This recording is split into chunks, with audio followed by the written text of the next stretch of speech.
Nëpër lokalet e kompleksit Deli Orgji, oazi të krimit në Tiranë, kontrabandisti dhe trafikanti me damk Ago Imeri Gjolaj, pronari 8S2, mburret se si arriti të rrëzonte në gjykatën e Shkodrës dosjen e prokurores Blerta Hamza, duke paguar gjykatën. Drejtues të BKE dhe një agent i infiltruar i policisë mësohet se kanë regjistruar kontrabandistin e linjës Shkodër-Malizi, Ago Gjolajn, kur mburrej se si e kishte korruptuar gjyqtarin e çështjes përmes një sekseri, për cilin do të flasim në vijim, përfshirë shumën e saktë të parave të korrupsionit që kanë shkuar në xhepin e gjyqtarit, i cili i ktheu trafikantit Gjolaj pasuritë produkt i aktivitetit kriminal. Trafikanti dhe kontrabandisti Ago Gjolaj përfaqëson një nga linjat e pastrimit të parave në pasuri të paluajtshme dhe të luajtshme, përfshirë edhe një jahtë luksoz në mal të zi, në nënhundën e institucioneve ligjzbatuese, i lidhur me qarqe serbe dhe ruse, të skeduara për qëllime armiqësore në Shqipëri dhe në Evropë në tërësi. Ago Gjolaj përfaqëson kalbëzimin, rënien dhe kapjen me para të pista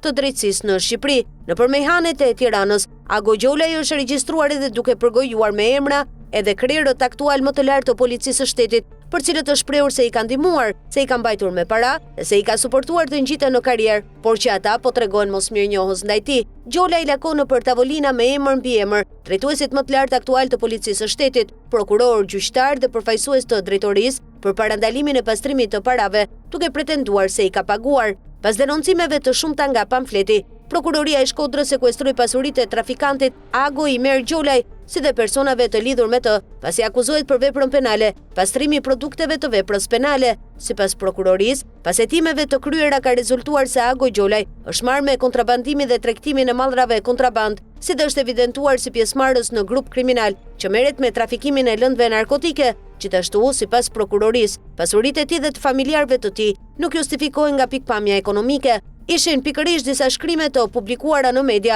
por edhe një shkresë e Interpol Tirana, e cila ka vënë në lëvizje drejtësinë. Sonjela Gjolaj, një biznesmene në Shkodër, bleu në vitin 2018 një jahtë në Malin e Zi. Shitësi ishte Sasa Jakiça, një qytetar malazez i përfshirë në veprimtari kriminale dhe pastrim parash, sipas informacioneve të zyrtarëve të Podgoricës. Ky detaj ishte piknisja për hetimin pasuror ndaj Sonjela Gjolaj dhe bashkëshortit të saj Ago Imer Gjolaj, të cilët njihen si distributorët e pjesë energjetike 8S2, një produkt i ngjashëm me mallin origjinal B52. Prokuroria e Shkodrës nisi hetimin pasuror ndaj Sonjela Gjolaj, Ago Imer Gjolaj dhe familjarëve të tyre në kuadër të ligjit për parandalimin dhe goditjen e krimit organizuar, trafikimin dhe korrupsionit nëpërmjet masave parandaluese kundër pasurisë, i njohur ndryshe edhe si ligji antimafia. Prokuroria krijoi bindjen se pasuritë e Ago dhe Sonjela Gjolaj rrjedhin nga veprimtaria jashtëligjshme e shtetasit Ago Gjolaj dhe çmon se ekziston një rrezik real për tjetërsimin e tyre, duke i kaluar tek personat e tretë.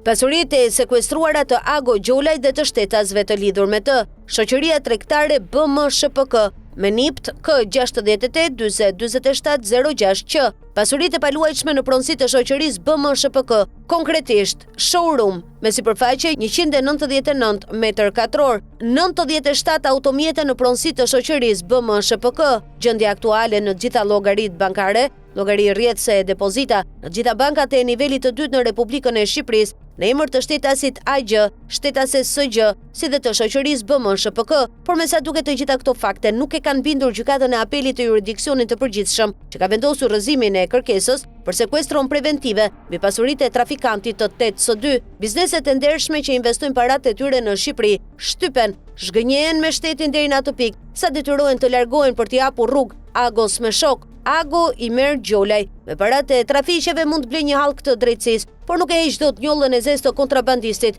dhe një ditë drejtësia do të vjet në vend. Deri atëherë Ago mund të flejë mbi kanaçet false 8S2 dhe të mbulohet me dollarët e kontrabandës. Apo na lexon spak?